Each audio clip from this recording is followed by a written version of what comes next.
Well, good morning. Good morning. Good morning. I'm alive, awake, and I feel great. I really do. Um, I come in on my way into work. Sometimes I have to get myself charged up. I listen to good motivation, motivational speeches galore. Sometimes I have to, put some music on that I can bounce to, so that I can come into work and prepared to knock the day out. So, I mean, I feel like today is going to be one of those powerful, exciting days because I got little small mini goals I want to set from minute to minute, hour to hour. And at the end of the day, I'm going to celebrate those little small victories. I was thinking today, with so much calamity and all these things going on, how a lot of people are becoming more hurt by some of the religious responses to it.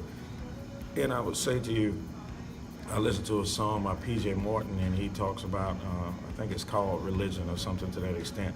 And he says in his chorus that I don't think I like your religion. And another song I heard where the guy said something that all that religion did for him was got a rope or something tied around his neck or something to that extent, like weighted down. And I would say to you, I'm not impressed, or it doesn't rub my ego for someone to say, are you a religious person, or you come off as being religious? Because to me, when you say religious, that just means that you believe that I adhere to a set of rules, and not that it's bad to adhere to rules, but I think there is what separates me calling you religious from people calling the individuals who flew a plane into the Twin Towers religious. Because what they did was they felt like they were adhering to a certain strict set of rules. Religious people say, I'm praying for you because it's a cool thing to say in the moment. And then could possibly walk away and never ever mention you in prayer. Religious people tend to be very judgmental, and they look at people and go, they're worse off than I am. And so those are things that are so hurtful, man. It's hard to get over religious hurt. I mean, oddly enough, the way to get over it is you have to get over it by faith. Like you have to take forgiveness into your heart, and even when you feel something else, you just forgive. But I want to admonish you today is to move past being religious. And as one preacher I heard before say, he quoted a verse where Jesus says, my sheep know my voice. And so the difference in a person being religious and a person who follows or can hear the voice of God is that, for example, when you're driving and for some reason you feel this unction to go a different way than your routine, and then when you go that different way, you may never find out that there was an accident that went the other way, but something tugged at you to take a different direction. And I would say to you today, respect that tugging, because it could be, God trying to keep you from something. Respect when people walk away from your life. Respect it, and instead of chasing them down and forever trying to figure out why, let it go. I'm telling you, I'm not speaking to you as someone who doesn't experience this.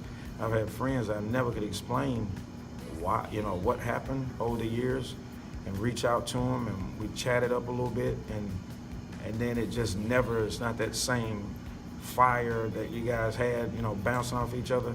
And I just respected that maybe that it was time to go. Like neither one of us was wrong, it's just time to move on. So you respect what you hear on the inside. That's the difference between religious people. Religious people you're gonna adhere strictly to a set of rules, and then oftentimes disregard or ignore the voice that's telling you how to maneuver throughout, in and out of those set of beliefs and rules. So today, instead of being religious, go out and be great. Be great, and incline your ear to hear what God is saying for you to do and how He wants to use you.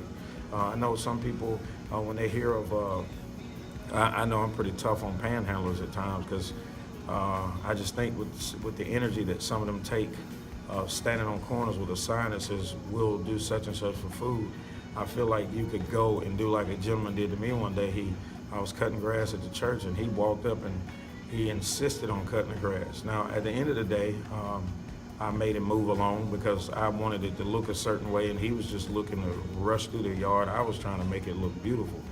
And but I admired him for his resilience and his aggressive.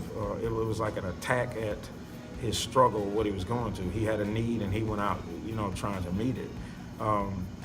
So I would say again, in closing, try to make sure that this day you want to hear God's voice, and just listen. It's a quiet voice. It's not forceful.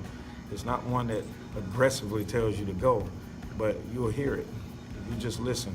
Slow yourself down, quiet, still yourself, and you're gonna hear him. All right, that's what I gotta say. Well, holla.